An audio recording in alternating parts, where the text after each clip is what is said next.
Do the jitterbug. Do the jitterbug. Hi. We're just making sure that we're not jittering. Are we jittering? That's just the coffee I had. And it's not. No, I'm good. All right. First, we'll go to crap the moment we start. I'm CM Magana from the Strange and Unusual podcast, a proud member of the Gonna Geek Network, just like the show you're listening to now. The opinions expressed are those of each individual host. Check out all the other podcasts at GonnaGeekNetwork.com and get ready because geekiness begins in 3, 2, 1. Welcome to episode number 119 of Better Podcasting. Today, we're going to include the new listener of your podcast. In this week's Better Podcasting download, we've got a report on something that has come and gone, and quite predictably, if we're being honest about it. And finally, in this week's Better Podback, we've got one listener who's coming to Steven's defense about his Behringer problem he spoke of last week. What up with that? Unheard of. Unheard of. Go, Lauren! Welcome to Better Podcasting, a show where we talk about podcast tips, tools, and best practices to help you succeed with your podcast. What makes us different? Well, just like you, we podcast purely out of the love and fun of it. Podcasting is our hobby, and we recognize that it's yours too. We always encourage your questions and feedback, and you can find all of our contact information at betterpodcasting.com. Here's your host for the show, Stephen John Drew and Stargate Pioneer.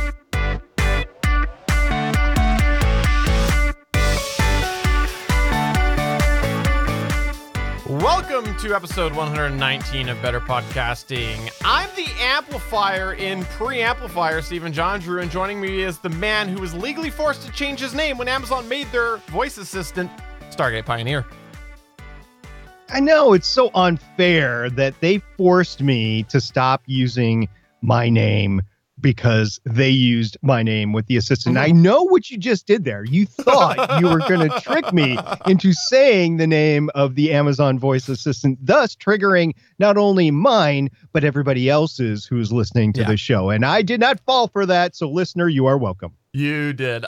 We are here to talk about the latest in podcasting and try to help you make your podcast a little bit better. And on Better Podcasting, we do try to come from it from the hobbyist angle so that it can hopefully be a little bit more affordable for you and all that stuff. So today we are going to get to a fun topic that is going to be about including your listeners, your new ones. But before we get there, we just want to remind you that we do a segment here that is called How I Save My Podcast. And we encourage you to call in or send us an email or send us a video.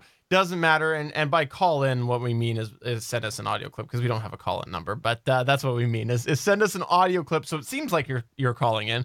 And let us know, how have you saved your podcast? You can email us at podcast@betterpodcasting.com. You can go ahead and tweet us at betterpod, or just go on over to facebook.com/betterpodcasting and reach us there.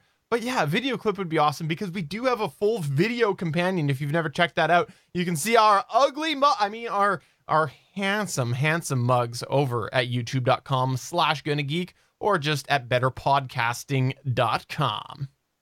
Remember, the beards play. So check out the bearded Steven and SP at betterpodcasting.com. But let's just go ahead and move into our topic about including your new listener.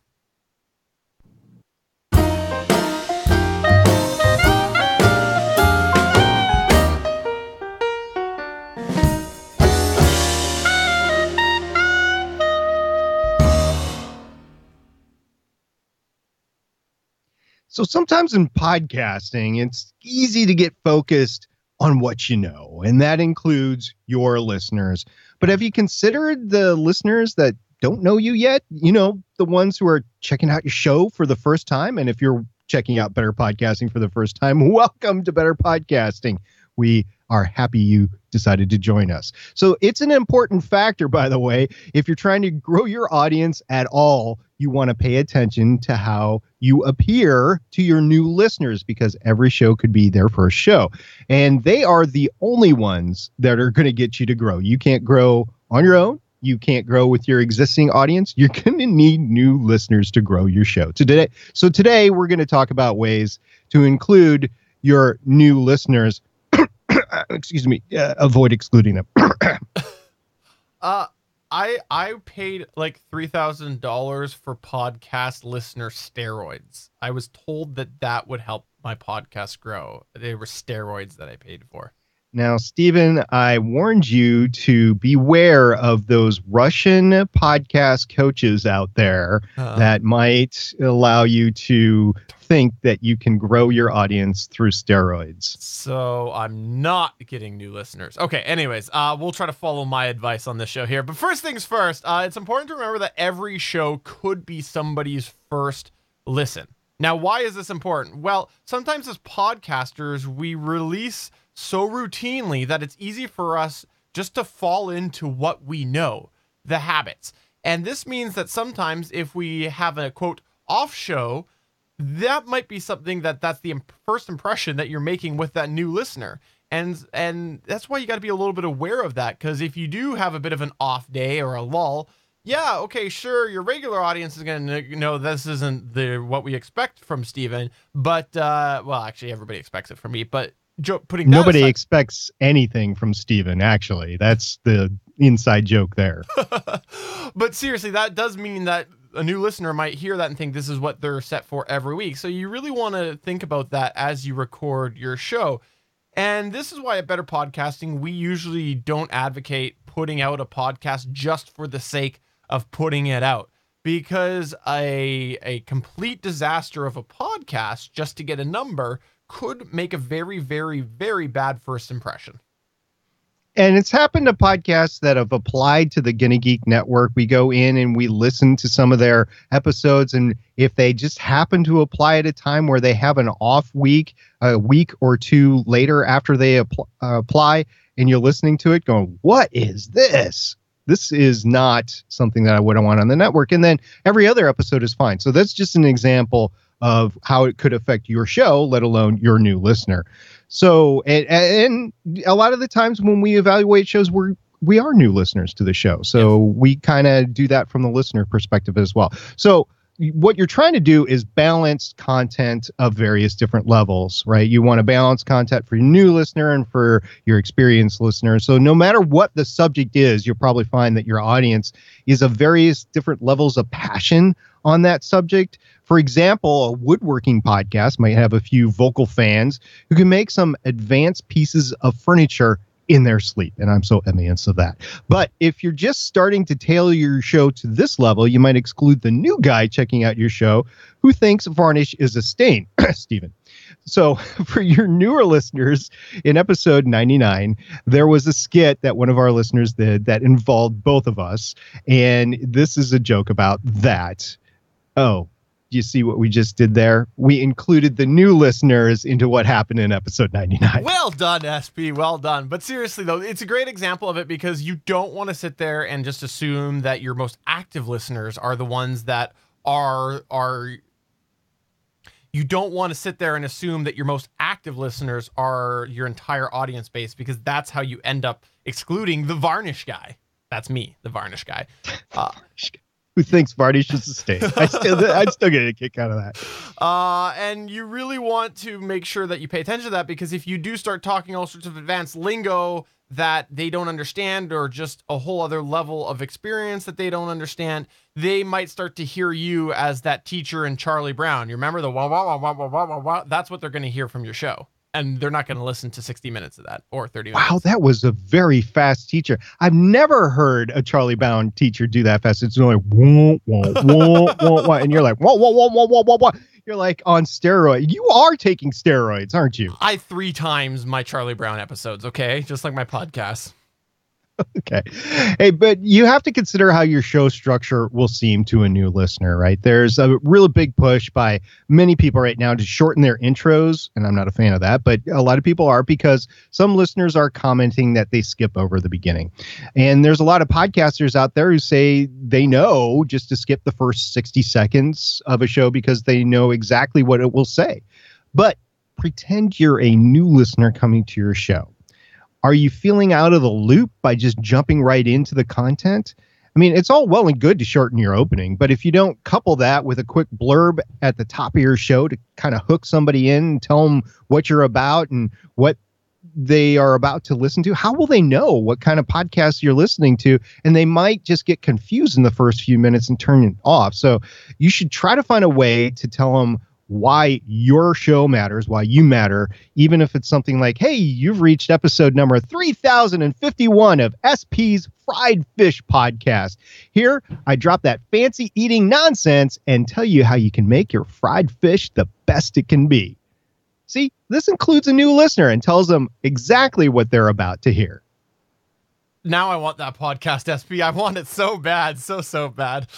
But let's be honest, we could definitely shorten the intro here on Better Podcasting, but we take the opposite route. We've elected to leave it in, and if those people want to skip over that 60 seconds, they can definitely do that, because we just feel that there's so many podcasts out there that our intro tells people a little bit about why we have a different approach. And that's what that's there to accomplish. And so that's why we here have opted for our way to go. So just because you see people doing a whole bunch of different shortening and things like that, and you see people end up making a change with their intro, it doesn't mean that you have to make the decision that you think is going to be best for your show as far as how you introduce it off the bat.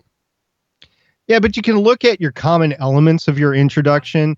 Is there a way you can freshen them up for the old listeners while keeping the structure the same, and perhaps find a balance between the two? If you're going to be doing something that banks on a previous episode, by the way, make sure to set it up, right? So this could be as simple as explaining it like I just did when I referenced episode 99, but it could also be something more produced, like last week on episode 99 of Better Podcasting. Or, hey, ask SP. He'll do the voice work for you. Consider that you might have a new listener when you create a new topic as well. But don't forget about your old listener. For example, there might be something that you've talked about previously, but actually now, years later, even if it's just weeks later, you might have more experience with it. So if you just assume that it's best not to do it again because others may have heard a part of what you're going to say, you're completely ignoring the new listener. And this goes back just a couple of weeks ago to when Emily and Jason were doing their episode of Better Podcasting. They were talking about a lot of stuff that, quite frankly, we have covered before, like show artwork and stuff like that, but it bared repeating. And that was just an excellent way to repackage it and repeat it, is have somebody else come on our show and make fun of us and tell the listener what they needed to do. So a good balance is to reference up front that you've done something similar before, but support the need to touch on it. It is, again, such as a new experience. Absolutely. Speaking of old content, if it's something that you have covered before that you're just touching on in a new episode, you should reference the episode, and if you can, give a link. Yeah, I love my short links. I love them. I give them out all the time. You know that geeks.link? That's something I set up so that I could drop them everywhere. And if you're doing serialized content, it's a good idea to give a little bit of backstory to catch the listener up. Now, this is something that serialized content we don't talk about enough on this show because it's not really what we have a lot of experience with. So we're not going to just BS our way through it. But a lot of the good shows that I've heard that do serialized content do this well at the beginning because they recognize that if they have a very extensive back catalog, someone might just want to get in, right? So they just might want to get in and get a bit of a snapshot. And serialized content could be anything from an actual audio drama, like that TV show for audio sort of thing, or it could be a set of instructions that you're giving along the way. So you might want to jump in and say, hey, this is part 4 of 10. So you might want to check out the parts 1 through 3 before you actually listen to this 4th part. So those sort of cues and information to your audience are very well indeed, as well as the this week on, or previously on Better Podcasting, Steven grows a beard. SP grows a beard. Then SP shaves his beard. Then SP grows his beard again. So something like that. I know that was kind of stupid. Yeah, by the way, all you new listeners, you're not getting what that's about. That's sort of an inside joke, not joke, because SP once a year ends up shaving his face off for allergies, and he tells a story every year. But anyways, that's what you want to avoid, is just dropping something in your show that the new listener might not get. And that's something that you want to try to avoid is the inside jokes. And we see a lot of podcasts do that. A lot of people who end up applying to the network, they drop these inside jokes and we're lost. As a new listeners coming into their show, we don't understand them. So yeah, sure, a recurring gag, people will pick up on that and they'll be all part of the fun. But if your entire show is constantly dropping, if your show is constantly dropping inside jokes, it might get a little bit confusing for someone walking into your podcast. And then if somebody is new to your podcast, you want to give them some calls to action, which is why generally podcasters do that every episode. The problem, though, is if you're giving the same call to action the same way each week, I guarantee you will speed that up from the tempo that I'm talking right now to very, very fast. Like you're on a LP that's going 10 times fast, and your listener might not be able to understand a word that you're saying. So make sure that you enunciate enough, or maybe repeat it. Sometimes, like, you're giving somebody your phone number on a voicemail message, like if you actually leave voicemail messages anymore. I know some people do at work, and you're like, oh, call me at da da da da da da da da da da, and you rattle it off really fast. I hate when people do that to me. I'm like, what did you say? So I end up listening to the messages like 7 times. So if you even just repeat it a couple of times, even if you're saying it really fast, the listener will have an idea of being able to actually understand what your call to action is. SP, I'm having troubles here. I've pulled out my phone and I've entered 3232323232, which is da da da da da da da, and it's not going anywhere. I thought that was your number. Actually, I think that's Delta's number. Continue. But remember that not all of your new listeners will download the back catalog. So this is a thing that happens. Maybe you're just going to dive in and start at this episode right now. Let's say episode number 119 of Better Podcasting. You'll never hear the previous 118. So you have to go back and refer to it. Right, Stephen? Absolutely. And here's a fun fact about that. This guy, yours truly, Stephen, has only ever once tried to download an established podcast back history, and I gave up after about 20 episodes. Yeah, sure, I've done newer ones that are like, 20 episodes or less, maybe 50, even at that high. But and 50 is probably even embellishing a bit. But I tried once to do a very extensive back catalog download, and I can't do it because the show sounds so different from what I've grown to like. So I'm a great example of somebody who does not download back catalogs. I have, but it takes a long time to get through, especially if you're listening to other podcasts. So say they have like 300 episodes, or in my case, I stepped into a podcast that had 900 episodes. They were shorter to start out with, but at the beginning of their show, it was like 10, 15, 20 minutes. But eventually they got up to that half an hour long thing. So it just took a long time to get through. And in fact, I'm still trying to get through that particular one. So yeah, depending on how many episodes you have in your back catalog, you might not be able to grab a new listener and have them listen to your entire back catalog. So it's just something to think about, and it's something to be conscious of as you continue to look at your download numbers. And this is something that I really do encourage people, if you preview back your podcast at all, even if it's just for editing reasons, look at it from the perspective of a new listener. If I was new coming in here, would I get all of these jokes? And I try to do that when I listen to the shows. And admittedly, there are some things that I listen to, especially on the GonnaGeek.com show, that I go, oh man, nobody's going to get that. And I really do think that that's something that it's beneficial if you can at least make one change a month even. It helps move the momentum forward, move that ball forward. And it's a really good idea just to try to objectively think, am I excluding the new listener too much? Because you might be. The whole purpose of this is you don't want to exclude your new listener. And we know you as a listener, you have your own podcast, or you're thinking about getting into podcasting, or listening to podcasting, and you might have great examples of what you do or you don't do to include new listeners. So we would love to hear about that. We would love to tell our audience what you particularly do that we might have left out of this episode. So go ahead and get a hold of us at our contact information. You can always tweet us at BetterPod on Twitter, and you can catch Steven on Facebook, because I'm not on Facebook and it's Better Podcasting on Facebook. And you can always email us, podcast@betterpodcasting.com. As Steven said before, we do take audio feedback via email. We also take video feedback. If you send us a link to your video, Steven will be able to throw it on to the YouTube. So these are great things that we want to hear from you about how you include your new listener. So I'm looking forward to hearing from you about the new listener. By the way, if you don't send us a video, SP is going to go out and buy an iPhone 10 that has that Animoji feature, and then we're just going to make you an Animoji. That's what it's going to be. I also might buy the new Mavic Air drone and follow you around. Creepy. Let's move on to our download.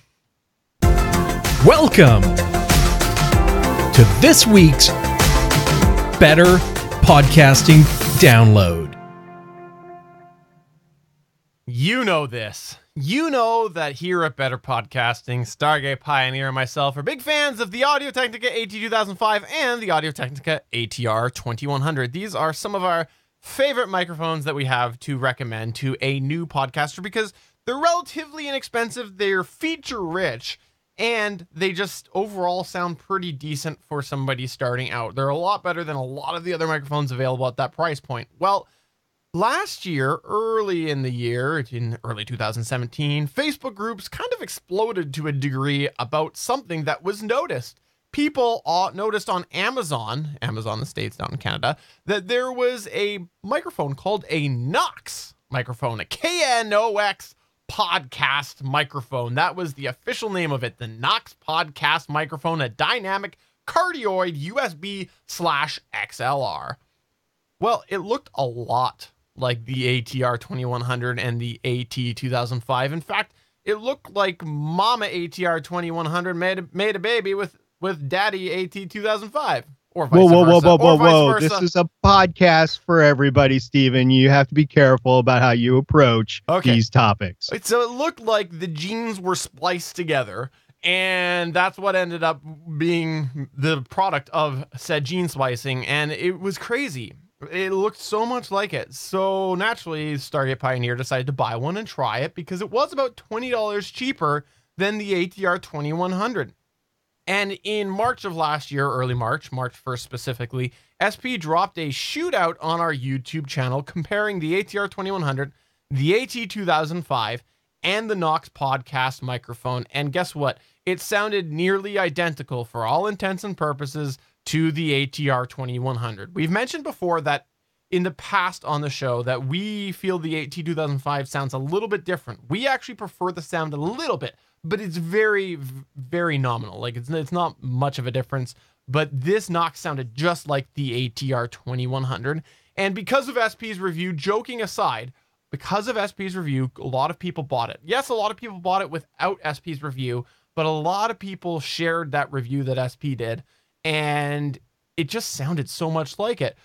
Well, on that time frame, we looked at it and we said, well, it looks like maybe it's infringing on something. Maybe is it infringing on a patent? We don't know. We're not legal experts. So SP decided to reach out to Knox and ask about that. And this was the response that he had received back then, which we shared at the time in episode 69.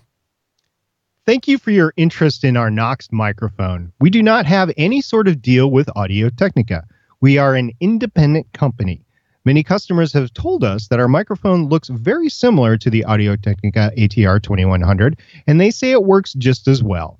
It is very possible it comes from the same factory, although the factory has neither confirmed nor denied this when we reached out to ask them.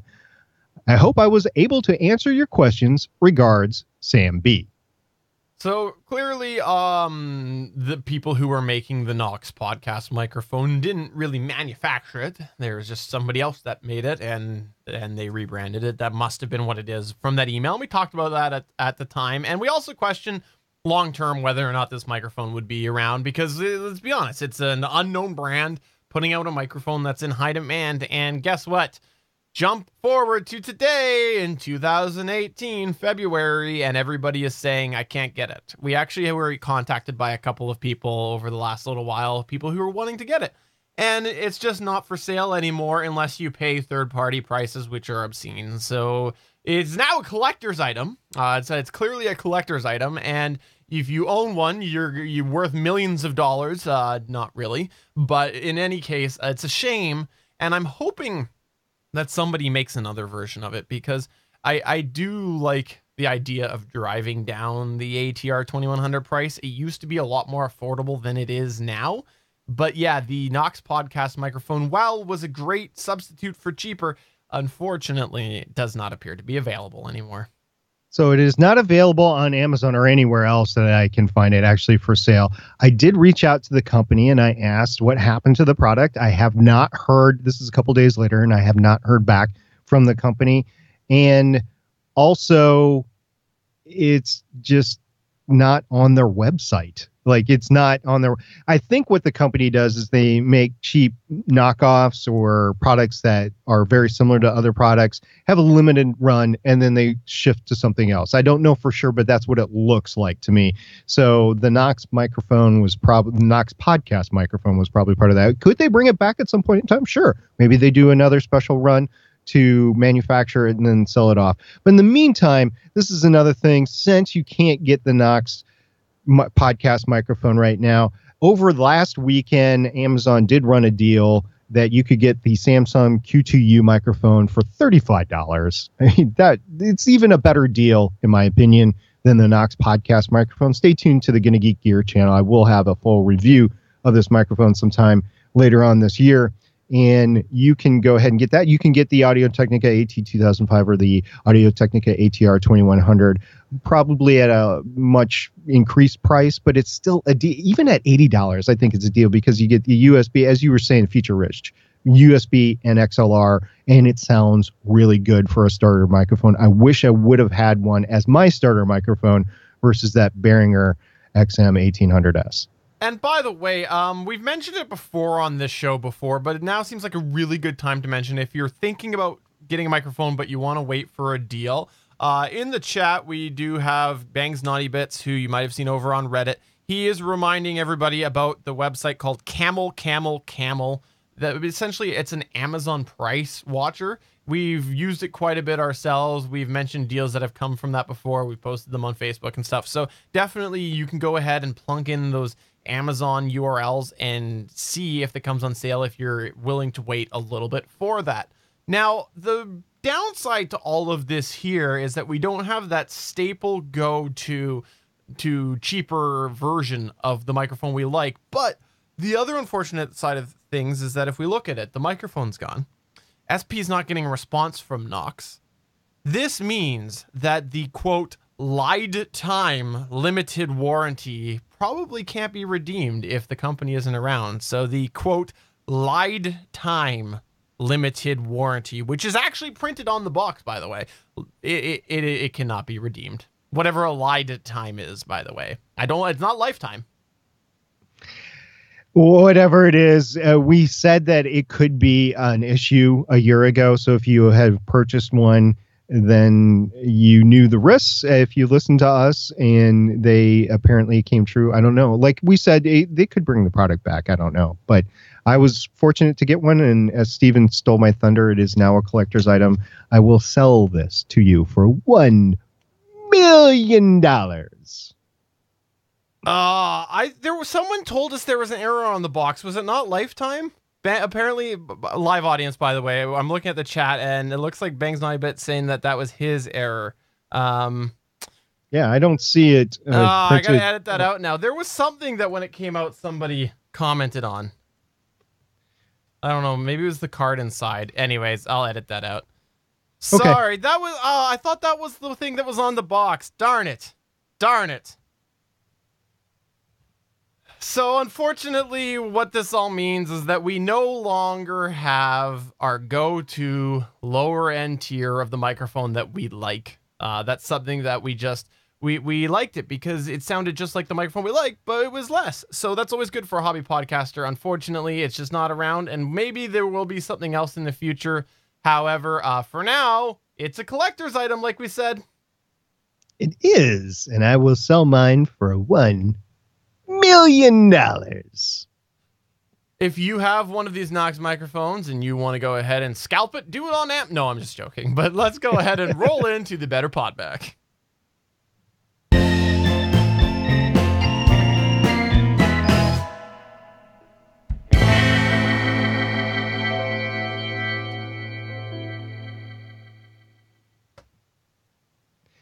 We love all the feedback that you guys give us, and we're going to read out some of them right now because it's for you. We had a tweet from @TomorrowsLegends, and @TomorrowsLegends told us, hey guys, here's a screen cap of SoundPad on my phone, tablet, and what it looks like on the Google Play Store. It's actually called Soundboard Creator SoundPad. It's simple to use and works great. So this was in response to our question for what kind of soundboard that people were using. We talked about I used iJingle and I used BossShock Studio, but we were wondering what else people use, especially on Android and on Windows. So thank you very much to @TomorrowsLegends. We really appreciate that SoundPad. Stephen, did you have a chance to look up SoundPad? No, but it's funny. Actually, in the last few days, there's something that's come up in recent that we need to get the iPad, which I use for my sound mixer, fired up and see whether or not there's a certain app that this will still download. It's Generation 1, so a lot of stuff it won't. But if it does, that means I'm going to have to cycle in something new, and I might just wait for a cheap Android tablet. And I saw these pictures. It looks pretty cool. If people do want to check that out, they definitely can. And you just want to go ahead and do that by going to geeks.link/soundboard. That will take you right over to that tweet. That's geeks.link/soundboard. Cybercast also tweeted us over on Twitter, and you can find Cybercast at SIBERcast. And Cybercast said, good try on the voice disguise. You still talked with the same with all of your quirks. LOL. Yeah, I actually heard from about 4 different people, Stephen. They all said, I knew it was Stephen right away because of the same speech patterns. And I had to tell them, look, you guys have not heard his brother. It actually sounded more like his brother than it sounded like you. So I was a little bit confused at the beginning. And what we're talking about is a fake voicemail that Stephen played last episode of himself talking about his failed Behringer compressor. That's episode 118 if you want to check that out at betterpodcasting.com/118. We also had Odd Dad Out at Odd Dad Out tweet us saying, in support of the upcoming @SunPowerPod Sunshine Summit, I will be featuring guests for the summit in the recommended listening segment.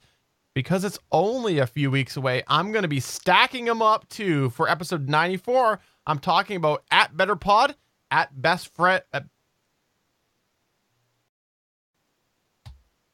talking about @BetterPod, @BestForeversPod, and @Varmint Podcast. Varmint's Podcast. I got to check that out. That's just a cool title. Yeah, you can catch all of these podcasts at the sunshineandpowercuts.com/Sunshine Summit 2018. And it is going to be fun. Stephen, you and I will be on the 9th of March. We have an act that is warming up for us earlier in the day. So we are the highliners of the first day. It is amazing. We are it. We are what everybody's going to come and see in the Sunshine and Power Cuts Sunshine Summit for the first day. Oh, by the way, there is a lot of other great podcasts that will be on there. Chris Carlson from the Podcasting Couch will be there, and Perry and Lindsay Johnson from Hello Life WTF and the Pod Stuff. You've got the Story Behind Podcasts and ePodcast Productions, Emily Prokop on Tuesday the 13th.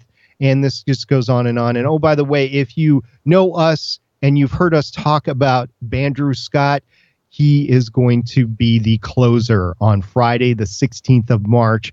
And Bandrew Scott, of course, from the Bandrew Says podcast and the Podcastage YouTube channel. So there's a lot of great podcasters that are going to be part of this Sunshine Summit 2018 that Heather has been putting together. I can imagine all the work that goes into something like this. Heather, you're doing phenomenal, especially for a first-year podcaster, and this is going to be exciting for us. So, listener, go to sunshineandpowercuts.com/Sunshine Summit 2018 and find all the times and all the podcasters that will take part of this. It's going to be a fun time. I'm just going to drop a fun nugget. Yes, you are absolutely correct that this is something that is daunting for anybody, especially somebody in the first year. So you got to have a really good motivation for doing this.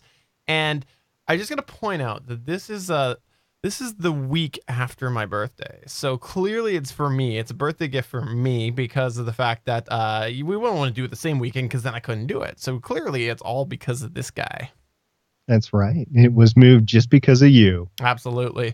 Email-wise, you can always send us an email. We've mentioned it before. We had loyal listener Johnny Pennington say, "Hey, guys, I just was reminded of your Better Podcasting number 118 episode, How I Saved My Podcast Story.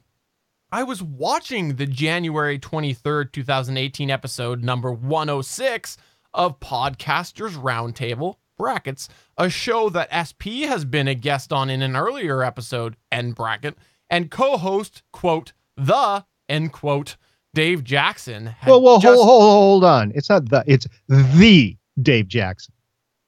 It's how it's written. It's quote, the, unquote, the, Dave. No, it's copyrighted. It's the Dave Jackson. Okay, so quote, the, end quote, the Dave Jackson had just incurred multiple hardware breakdowns. His computer mouse, his Aphex 230 master voice preamp, and his EV RE320 microphone, the same microphone that SP normally uses.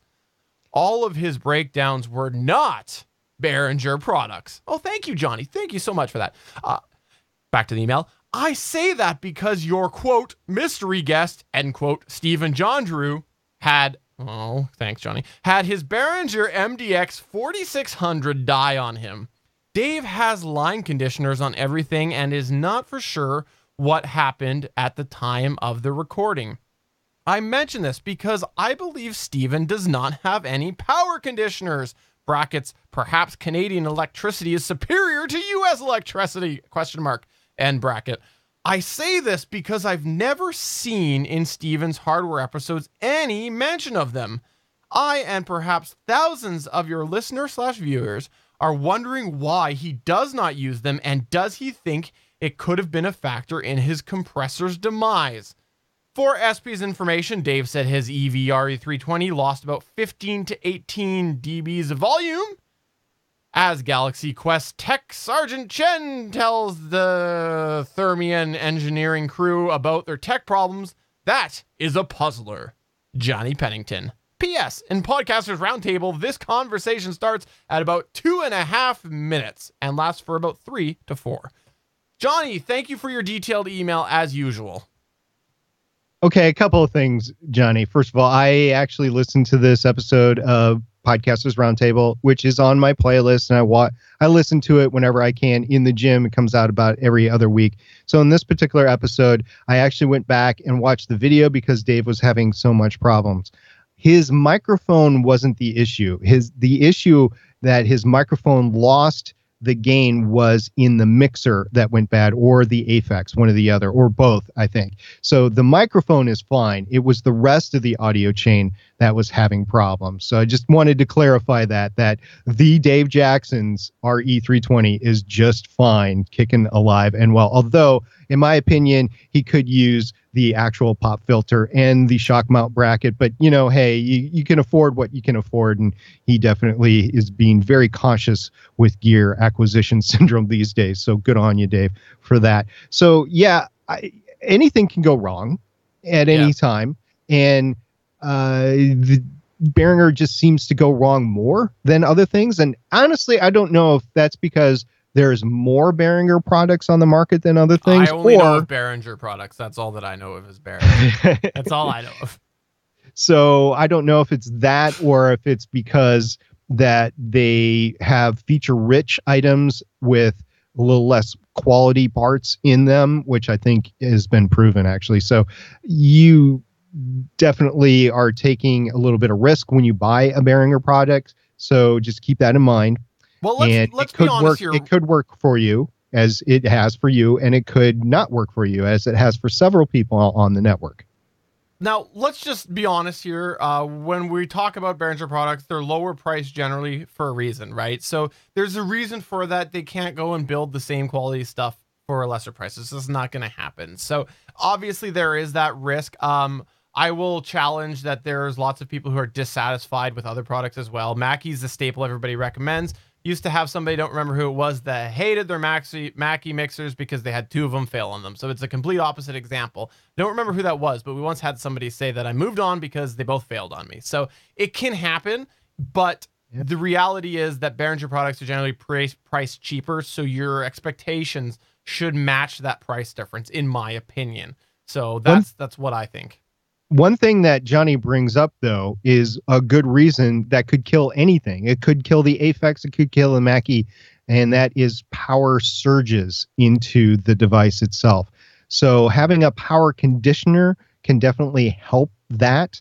And a power conditioner, by the way, is different than like a UPS or a backup power source. Power conditioner actually cleans the power to make sure that it's nice and steady, yes, but that it is actually clean, meaning it is the same tight sine wave that is coming in to your gear, and it will minimize the different surges, for lack of a better term, I guess, that comes into your gear.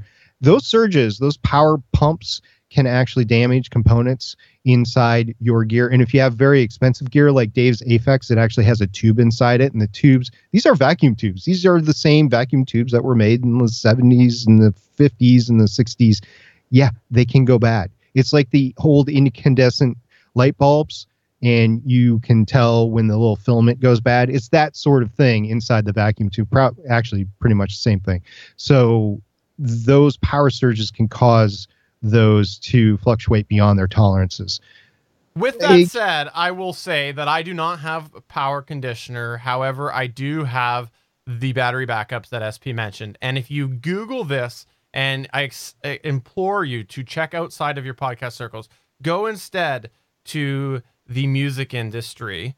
A lot of people challenge that a UPS is, if you can buy a UPS or a power conditioner, that you're better to spend your money on a UPS because of brownouts to a degree that you lose the power signal. A power conditioner won't help you if it loses power. It helps keep that power clean, but if it's not getting power, it still shuts off your stuff hard. So that's why a lot of people challenge that if you can get one or the other, it's better to get the battery backup. Now, the flip side is that a power conditioner can sometimes draw a lot more power than not having a power conditioner if you look at that. Now, also, I will say I've looked into power conditioners before, and if I was going to, I would go with a Furman. They've got a pretty reputable name in there, but at the moment, do I think, to get back to your question, do I think that it contributed?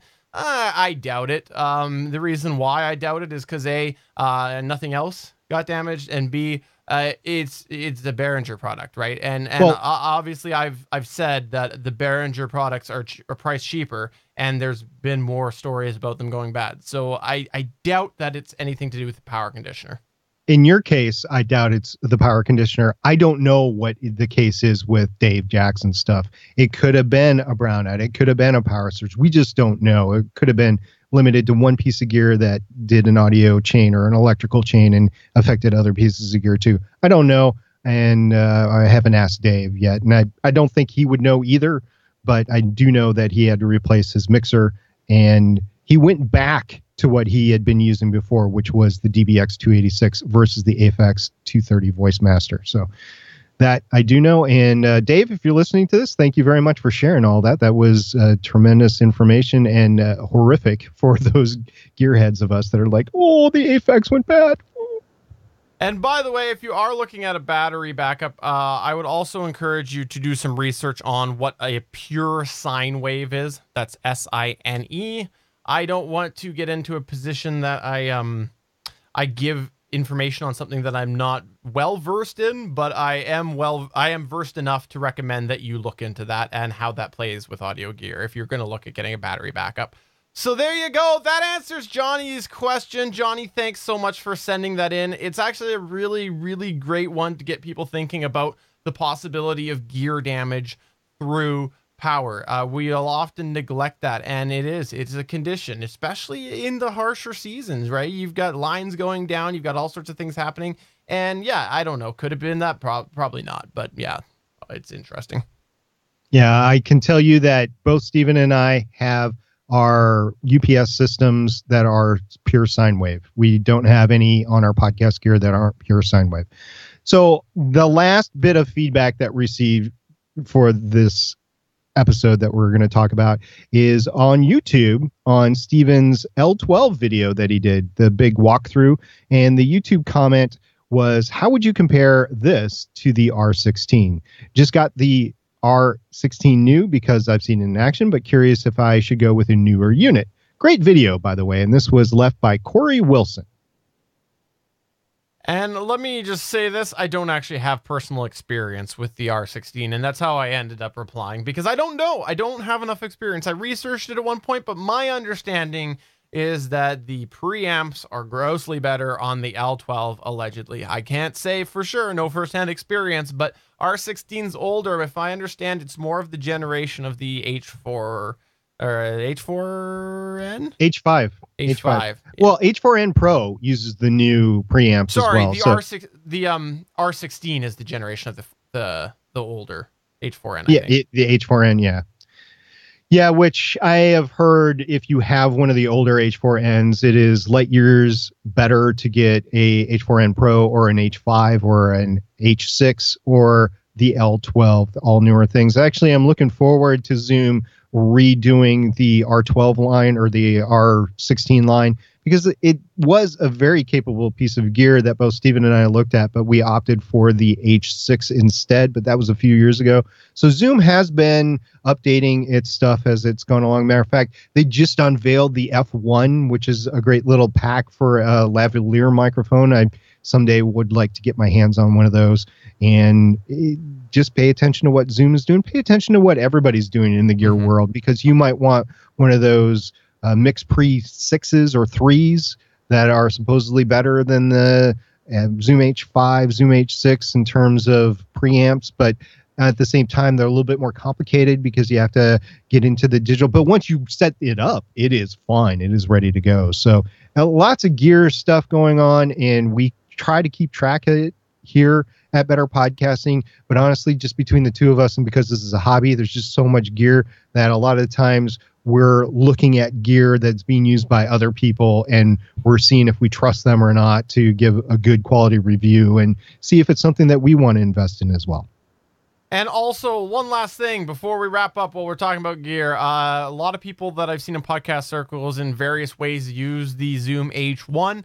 Zoom did release a new version of that, the Zoom H1N, and they've made some really solid changes to it. If I was traveling as much as I was last year, I would probably consider upgrading my H1 to the H1N, just because there's a few interesting features that they've done, especially interface-wise, and it's a lot more modern. And you should check it out if you're thinking about buying the H1. Maybe it's worth saving, because right now the H1s are a lot of places on sale. Maybe just paying the full price for the H1N. The only thing I've got against the H1N is it's got no XLR input. It's just that 3.5 millimeter input and the XY. And it's a limiting factor to some people that might not be as technically adept as you, Stephen. Yeah, but it's really a different use case altogether. So but they put one of the cool things that I like, and I'll just ramble about this, is they put the volume dial on there that you see on some of the bigger mixers, which is really nice, or the gain dial, whatever you want to call it, which it's just nice to have that easy accessible.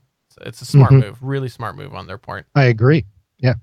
So there you go. That's going to take you to the end of another episode of Better Podcasting. Before we wrap up, we'll just remind you that we are part of the Gonna Geek Network. If you're not familiar with the Gonna Geek Network, the Gonna Geek Network has a plethora of other geeky podcasts. We've got some that cover just general geekery. We've got some that cover specific TV shows, including the all-new edition of Legends of S.H.I.E.L.D. Stargate Pioneer is out. He's been fun. No, that's not true, but he did miss a couple of episodes, and you can check that out at GonnaGeekNetwork.com. He was away, but there's been some good stand-ins for you, and I will say that Michelle is a wonderful addition to your show. I was just going to say, they're not stand-ins. They've got the show firmly in hand on their own. Am I leaving Legends of S.H.I.E.L.D.? No, but I feel comfortable in being able to step away when I have to for personal reasons that they could take the podcast and run with it. So I'll just say it here on Better Podcasting. Thank you very much, ladies. Those are some of the best episodes this year. So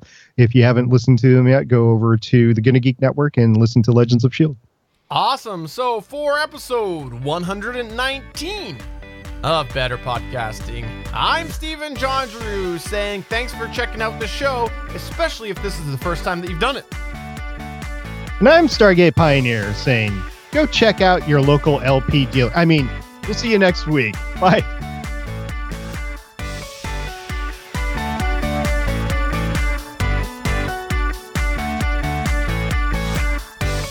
Thank you for listening to another episode of Better Podcasting. We want to hear from you. You can find all of our contact information at betterpodcasting.com. If you like the show, please consider giving us a 5-star review in iTunes. We encourage you to check out all of the other geeky podcasts available at GonnaGeekNetwork.com. This has been a Gonna Geek production. Thanks for listening, and we will see you again next week. So, Banks Naughty Bits, so sorry for highlighting your typo. I really thought that had a typo on the warranty. I don't remember which one it was, but there was something that had a typo on a warranty, and it was hilarious. I thought it was that, but is there a typo on the inside? It's not on the box. I'm looking at I've actually got the instructions. Yeah. Which I commented on in my video, by the way. Fact that they're some of the best English microphone instructions I've seen.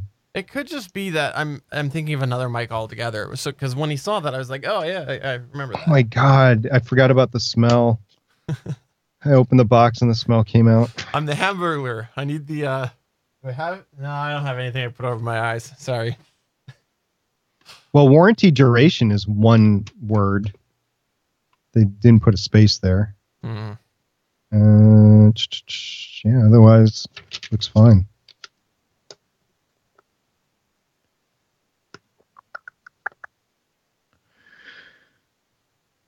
Yep, I don't see anything wrong. I'm thinking of something else. Banks says, I don't read manuals much anymore. Yeah, no. Neither do we, unless it's the Zoom L12. Then you read the dang manual. Yeah, also for the UPS draw, definitely people want to check out the sign versus not the pure sign. Yeah, I didn't know anything about that, but then you mentioned it a couple of years ago, and I was like, yeah, definitely got to go with Steinway. Oh, by the way, the power conditioner, I've got a story about that. My brother-in-law put a power conditioner, I think it's an old power conditioner of his, at the lake on the entertainment center, and it was drawing so much power, it kept on flipping the breaker. It's a 50 amp breaker that it's on, 15 amp breaker. It kept flipping that. So my dad wanted to put a 20 amp in. I'm like, no. I don't know if it's incorrect information that they're posting or not, because companies have been known to do that before. But bangs, like the UPSs that I've bought, they were only like, I don't know, they retail for, I think regular in Canada about $200, and the equivalent in non-sine wave was like $30-$40 less. So it wasn't too much more for me to go to that. And that's just CyberPower post it, and they actually write on their site, say with the ones that I got, which is the CP1000 PFC, it shows the difference somewhere on there. I know I saw it where it shows the difference between the square step and then the actual. So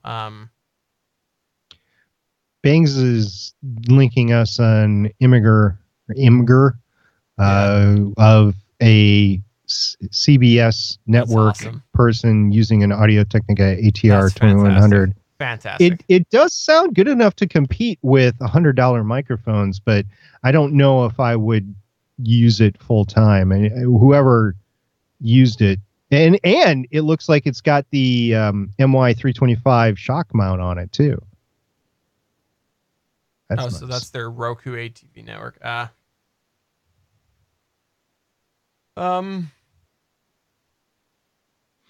Steven is dressed like the Hamburglar. Yeah, that was funny. Hey?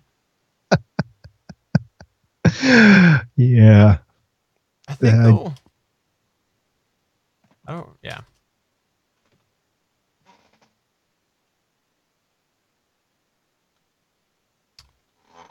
There's something else I was gonna say.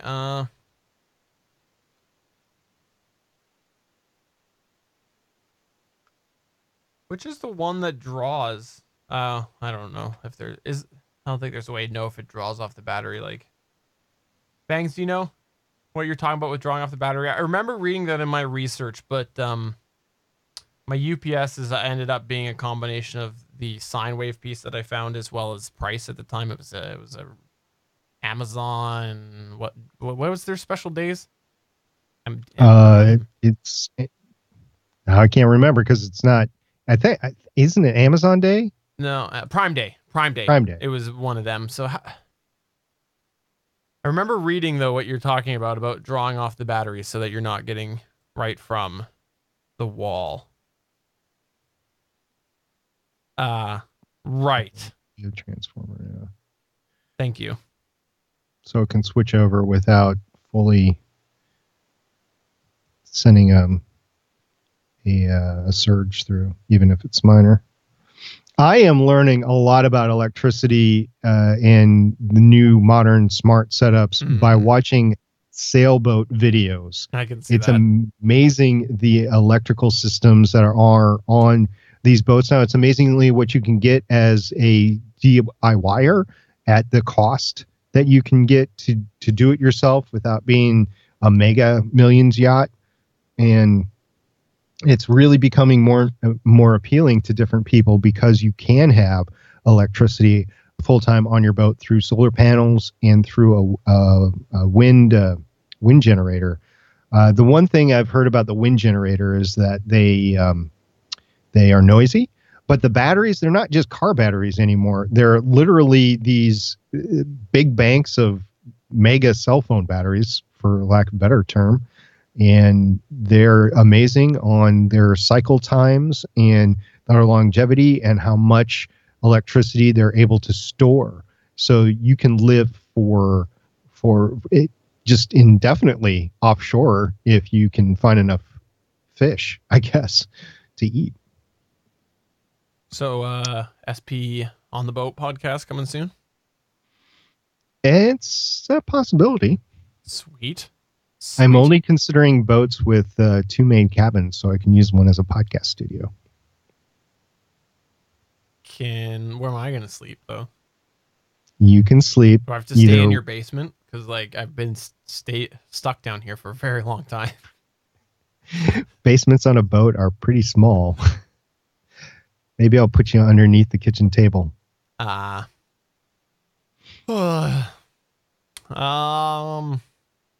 know what's funny? I was thinking about a power conditioner myself, but then I was like, I don't know. I talked myself out of it before, and I think I stand by that decision.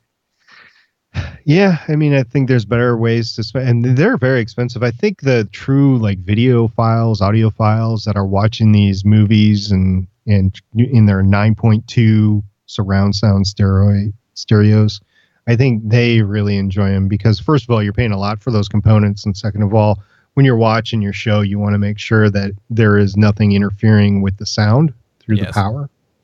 So, yeah, they are important for that aspect, but I don't have a use case for one yet. All right. Well, thanks very much. We have Heather, Mike. Thank you very much. Seth has been hanging in from the beginning. Wow, Seth, you must set your alarm. And Bangs Naughty Bits from Reddit. Man, I think he single-handedly holds at least the podcast subreddit together. And yes. that is an awesome resource. Without question. I feel whenever you come by the chat room, I always feel like I should be scolded, Bangs, because I pop in to Reddit and then I end up being there for a couple days and then I just fade. I'm the worst Redditor, and I feel like you need to scold me. Be like, come back. Yeah, it's a good lot. There's always lots happening there. Rejected moderatorship on podcasts. I can't stand I Bleed Purple. All Hey, right, Emily! We were just about to shut down, Yeah, but we were waiting let's- just for you. We can restart. Let's go. Let's restart. All right. Hello and welcome to episode number 119 of Better Podcasting. Today, we're going to include the new listener to your podcast. In this week's Better Podcasting download, we've got to report on something that seems to have come and gone, honestly, quite predictably, if we're being honest. And finally, in this week's Better Podback, we've got one listener who is coming to Steven's defense about his Behringer problem he spoke of last week. What up with that? Lauren, start the show now. Welcome to Better Podcasting, a show where we talk about podcast tips, tools, and best practices to help you succeed with your podcast. What makes us different? Well, just like you, we podcast purely out of the love and fun of it. Podcasting is our hobby, and we recognize that it's yours too. We always encourage your questions and feedback, and you can find all of our contact information at betterpodcasting.com. Here's your host for the show, Stephen John Drew and Stargate Pioneer.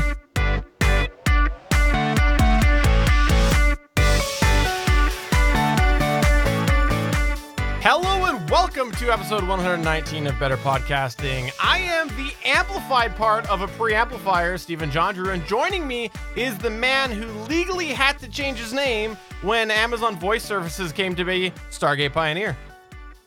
Do you know how expensive it is to change your name? And oh, by the way, nice trick, Steven. You were trying to trick me into setting off my Amazon device, and I have rebuffed you. Huh.